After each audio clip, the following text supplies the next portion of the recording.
Habari leo magazetini. Today in media. Aujourd'hui dans les médias. Uyu munsi mu itangazamakuru. Kuva kuwa mbere kugeza kuwa gatanu kuri Primo Media Rwanda.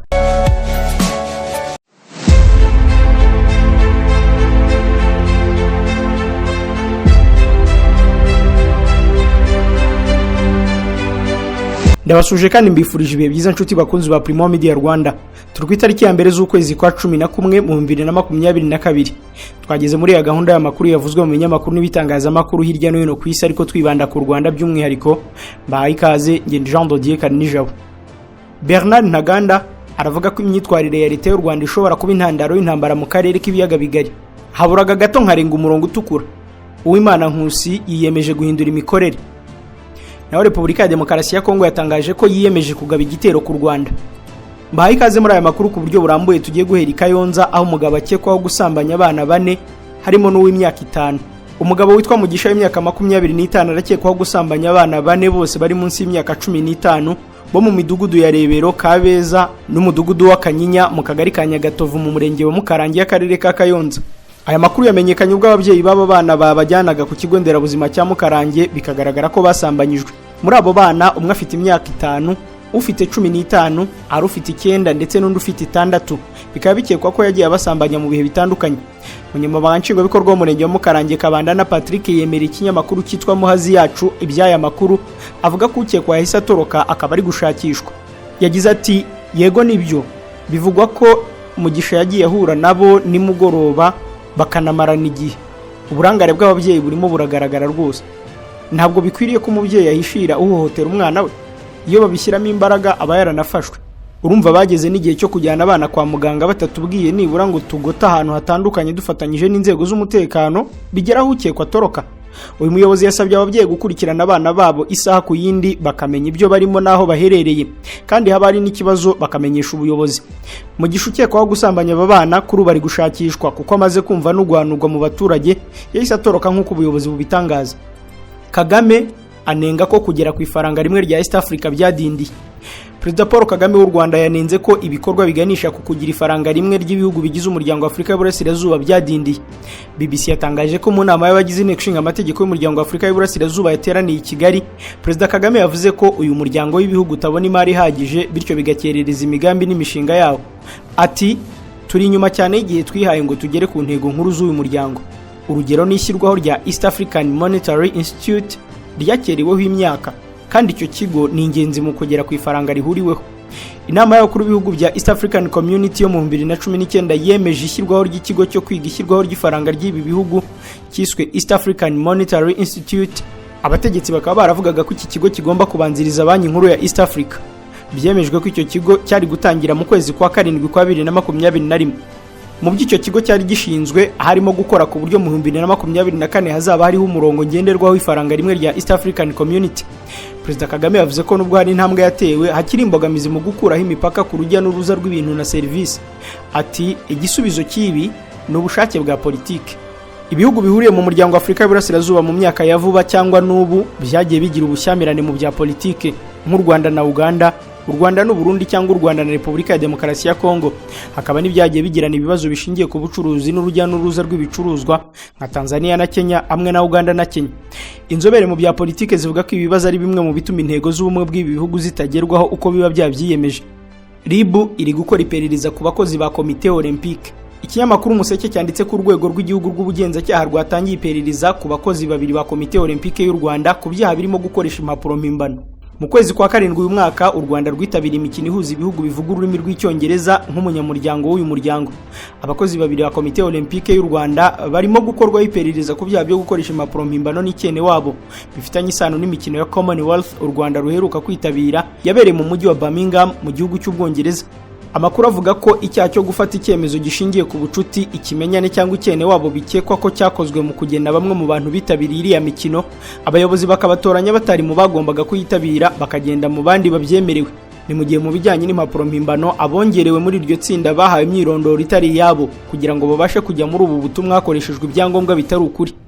umuvugizi w'urwego rushinzwe kugenza ibyaha mu Rwanda Dr Murangira Thierry yavuze ko RIB yakiriye ikirego kiregwamo aba bagabo babiri tariki ya 10 z'ukwezi gushize. Kuri ubu rero ngo dosiye yabo iri gukorwaho iperereza. Abari gukorwaho iperereza ni Mukundiyukuri Jean de Dieu usanzwe ari umuyobozi nshingwabikorwa wa komite olympique y'u Rwanda ndetse na mugenzi we Mugisha Jean-Jacques nawe ukora muri iyi komite. Haburaga gato nkarenga umurongo utukura. Uwimana Nkusi yiyemeje guhindura imikorere. Ni umutwe nkuru ikinyamakuru igihe cyanditse ko Uwimana Nkusi Agnes wahoze ari umunyamakuru akaza gusubiza ku bushake ikarita imwemerera gukorera uyu mwuga mu Rwanda yatangaje ko agiye guhindura imikorere nyuma yo kwitaba urwego rw'ubugenzacyaha akagaragarizwa ko mu biganiro akora yarengereye. Uwimana atambutse ibiganiro kuri chaîne ya YouTube yitwa Umurabyo TV birimo ibyo bamwe bagaragaza ko bigamije gupfobya jenoside yakorewe abatutsi. Tariki ya 26 z'ukwezi gushize kwa 10 nibwo RIB yamuhamagaje kugira ngo agire ibisobanuro atanga. Mu kiganiro yanyujije kuri iyo chaîne Uwimana yavuze ko yamenyeshejwe ibyo akurikiranyweho bishingiye ku kuba yari yatangiye kurengera cyane. Ati nanjye ntabwo natinye kuvuga ko nari narengereye. Burya nidukora n'amakosa tujye tuyemera kuko yabaye menshi agera hakabyara ibyaha ari nabyo bikujyana mu nkiko. Hari aho banyeretse ko mu biganiro nakoraga hari aho nagendaga nganisha ku byaha byo gupfobya jenoside yakorewe abatutsi, guhishingiro jenoside, kubiba urwango mu banyarwanda no kuzana ivangura n'amacakubiri. Ibyo bagenda babinyereka nanjye mbona ko nari ntangiye kurengera. Bagiye banyereka n'amategeko agenga ibyo byose mbona ko haburaga gato cyane nkaba narenga wa murongo utukura nkisanga mu nkiko ndi kuburana ibyaha bikomeye. Uwimana Nkusi yavuze ko yahise yiyemeza guhindura umurongo w'ibiganiro agakora mu bundi buryo nyuma yo kugaragarizwa ko uwo yahise mutaboneye. Muri iki kiganiro yahamije ko yasabye imbabazi abari bamuhamagaje ariko azisaba n'abanyarwanda muri rusange cyane cyane abakomerekejwe n'imvugo ze. Ibyo ngo yabikoze kuko adashaka kuba igicibwa muri societe kandi ko nabashakaga kumukoresha bashaka kumuha amafaranga ngo bavugire ibyo bashaka yitandukanyije nabo. Uwimana Nkusi Agnes yahoze ari umunyamakuru ubifitiye ibyangombwa bimwemerera gukorera uyu mwuga mu Rwanda gusa mu kwa 9 kwa 2021 yashyikirije ikarita y'urwego rw'abanyamakuru bigenzura RMC. Icyo gihe mu itangazo rya RMC yatangaje ko nyuma yo gusubiza ikarita yari yarahawe Uwimana Nkusi atakira umunyamakuru umwuga wemerewe gukorera itangazamakuru mu Rwanda. Kuvuga FDLR n'itotezwa ry'abavuga ikinyarwanda muri Kongo ni urwitwazo. Ishyaka PS Imberakuri igice kiyoborwa na Bernard Ntaganda kitaremerwa mu Rwanda kiravuga ko imyitwarire ya leta y'u Rwanda ishobora kuba intandaro y'intambara mu karere k'ibiyaga bigari. BBC yanditse ko mu itangazo Bernard Ntaganda yasohoye yavuzemo ko ibivugwa na leta y'u Rwanda ko hari ingabo za FDLR ziri muri Kongo no kuba bavuga ikinyarwanda bahohoterwa ari urwitwazo. Iryo shyaka risaba amahanga kotsa igitutu leta y'u Rwanda igahagarika inkunga kuri M23 bitagenda gutyo ngo igafatirwa ibihano. BBC kandi yananditse ko Amerika isaba M23 gusubira inyuma ikava mu birindiro byayo. Leta ya Amerika yasabye umutwe wa M23 gushyira intwaro hasi ugasubira inyuma ukava mu birindiro byawo no kubahiriza igikorwa cya leta cyo gusubiza mu buzima busanzwe abahoze mu mitwe y'inyeshyamba. M23 imaze gufata igice cya teritwari ya Rucuru mu ntara ya Kivu ya ruguru harimo Rucuru umujyi mukuru w'iyi teritwari, Kiwanja ndetse n'ikigo cya gisirikare cya Rumangabo kinini muri ako gace. Itangazo ry'ibiro bya Amerika bishinzwe ububanyi n'amahanga rivuga ko icyo gihugu cyamagana bikomeye ko buri mirwano kwa M23 yateye impfu n'inkomere z'abasivile n'abandi benshi bagahunga bushya. Gusa umutwe wa M23 wagiye usubiramo kutazava mu birindiro byawo hatabayeho kumvikana na leta ku byo uvuga kurwanira. Leta ya Kinshasa ita M23 umutwe w'iterabwoba igahakana ko nta biganiro izagirana n'uyu mutwe. Mu mirwano yo mu mpera z'icyumweru gishize M23 yigaruriye ibindi bice muri teritwari ya Rucuru yirukana ingabo za leta. Ibi byashyize ku gitutu umujyi wa Goma usa naho bari wo ugiye kugarizwa n'izi nyeshyamba. Amerika isaba abo bireba bose mu karere guhagarika guha ubufasha ubwo ari bwo bwose M23 cyangwa indi mitwe yitwaje intwari itari ya leta. Leta y'u Rwanda ishinjwa n'iya Repubulika ya Demokarasi ya Kongo ko ari irimo gufasha M23 ndetse kwigira imbere kwa M23 kongeye guteza umwuka mubi kurushaho hagati ya Kigali na Kinshasa. U Rwanda ruhakana ibirego by'uko rufasha M23. Umuvugizi wungirije wa leta y'u Rwanda Ale Mukurarinda yumvikanye kuri televiziyo y'u Rwanda avuga ko ikibazo cya M23 n'indi mitwe yitwaje intwaro mu burasirazuba bwa Kongo byerekana ko leta ya Kongo inanirwa gukemura ibibazo biyireba ikabyegeka ku Rwanda. Hagati aho Repubulika ya Demokarasi ya Kongo yatangaje ko yiyemeje kugaba igitero ku Rwanda. Patrick Muyaya mu kiganiro yagiranye n'itangazamakuru umuvugizi wa guverinoma ya Repubulika ya Demokarasi ya Kongo yatangaje ko bagiye kugaba igitero ku Rwanda kugira ngo barwumvishe uko intambara iryoha. Patrick Muyaya yagize ati u Rwanda rwahisemo nabi kuko intambara rwashoje ku gihugu cyacu igiye kuruhindukirira n'abaturage barwo aho gukomeza kwihisha inyuma y'inyeshyamba za M23. Rwanda Tribune yanditse ko uyu muvugizi wa guverinoma ya Kongo yavuze ko kwirukana ambasaderi Vincent Karega ari ikimenyetso ko umubano wa Kongo n'u Rwanda wajemo impinduka ku rundi rwego. Patrick Moya yavuze ko imyitwarire ya ambasaderi Vincent Karega na guverinoma y'u Rwanda idatanga icyizere cy'amahoro. Uyu muvugizi wa guverinoma ya Kongo Kinshasa yavuze ko Perezida Tshisekedi ngo yakomeje kugaragaza ubushake bw'inzira za diplomasi. Ati inzira y'imirwano n'intambara bahisemo igiye kubahindukirana hamwe n'abaturage babo bose.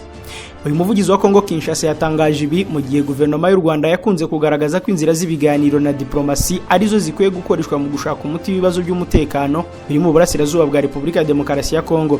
Mu gihe perezida w'iki gihugu Felix Antoine Tshisekedi Tshilombo yavuze inshuro nyinshi ko izi nzira nizanga nta kizababuza gukoresha inzira y'intambara. Hagati wa Perezida Ndayishimiye yohereje Lieutenant General Ntigurirwa i Kinshasa. Perezida w'u Burundi akaba n'umuyobozi mukuru w'umuryango wa Afrika y'Uburasirazuba Evariste Ndayishimiye yohereje i Kinshasa muri Repubulika ya Demokarasi ya Kongo Lieutenant General Ntigurirwa Silas. Perezida Ndayishimiye yahaye Lieutenant General Ntigurirwa ubutumwa bwihariye bwerekeye ikibazo cy'umutekano muke mu burasirazuba bwa Kongo n'imishyikirano y'i Nairobi abushyikiriza Felix Tshisekedi. Ibiro bya Perezida w'u Burundi byatangaje aya makuru bigira biti intumwa yihariye y'umukuru w'u Burundi na Perezida wa East African Community Lieutenant General Silas Ntigurirwa yakiriwe na Perezida Felix Antoine Tshisekedi. Bagiranye ikiganiro cyerekeye ku mutekano mu burasirazuba bwa Kongo n'imishyikirano y'i Nairobi. Ikinyamakuru Bwiza cyanditse ko Lieutenant General Ntigurirwa yoherejwe i Kinshasa nyuma y'aho imirwano y'ingabo za leta ya Kongo na M23 ifashe intera. Uyu mutwe witwaje intwaro ugafata ibice by'ingenzi muri teritwari ya Rucuru birimo n'ibirindiro bya Rumangabo. Iyi mirwano yatumye amahanga asaba impande zombi kwihagarika uduce M23 yafashe ikatuvamo hakabaho imishyikirano nk'uko byemerejwe mu nama za East Africa ndetse n'ibiganiro by'ubuhuza byabereye i Rwanda muri Angola. Aya makuru tuyasoheze mu gihugu cya Ethiopia aho Minisitiri w'Intebe yashinje amahanga kwivanga mu biganiro bya leta n'inyeshyamba. Minisitiri w'Intebe wa Ethiopia Abiy Ahmed yatangaje ko ibihugu by'amahanga bikomeje kwivanga mu biganiro biri kuba hagati ya guverinoma n'umutwe wa TPLF urwanira mu majyaruguru y'igihugu. Abiy yabwiye CGTN, iyi ni televiziyo y'Abashinwa, ko Abanyethiopia bafite ubushobozi bwo kwikemurira ibibazo ahubwo imbogamizi bafite ari abanyamahanga bakomeje kubyivangamo. Yagize ati hari ukwivanga kwinshi ku mpande zose birakomeye cyane. Abaturage bumve ko ubusanzwe twe twifitemo ubushobozi bwo kwikemurira ibibazo. Abiy Ahmed yavuze ko icyo bashaka ari uko TPLF yubahiriza amategeko yo kwitwara nk'umutwe ushaka gukora ibyawo kwawo. Guhera mu cyumweru gishize muri Afrika y'Epfo habera ibiganiro bigamije kumvikanisha impande zombi byari biteganyijwe ko bisozwa ku cyumweru. Ntabwo ibiganiro byasojwe ahubwo byarasubitswe. Umuryango wa Afrika yunze ubumwe ukaba watangaje ko bizakomeza mu gihe kiri imbere. Nubwo ibiganiro byatangiye, imirwanire irakomeje hagati y'ingabo za leta na TPLF mu ntara ya Tigray imaze imyaka 2 irimo imvururu. Imibare y'umuryango w'abimbyi igaragaza ko kuva imirwano yongeye kubura abaturage basaga 1570 bavuye mu byabo mu duce twa Tigray, Amhara na Afar. Iyi ntambara yatangiye mu kwa 11 kwa 2020 nyuma y'uko guverinoma ya Abiy ishinja abanyatigray kwivumbura kuri leta no kugaba ibitero ku bigo bya gisirikare. Nshuti bakunzi ba Primo Media Rwanda, ni no kuri inkuru yo muri Ethiopia dusoreje amakuru yavuzwe uyu munsi tariki ya 2 z'ukwa 11 mu 2022. Ngende Jean Dodier Kanini Jabo ndabashimiye kuba mwarimu yakurikiye, ndabararikene no kureba izindi video ziri kuri uru rubuga. Mugira amahoro y'Imana.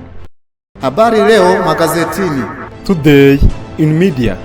Aujourd'hui dans les médias. Uyu munsi mu itangazamakuru. Kuva kuwa mbere kugeza kuwa gatanu kuri Primo Media Rwanda.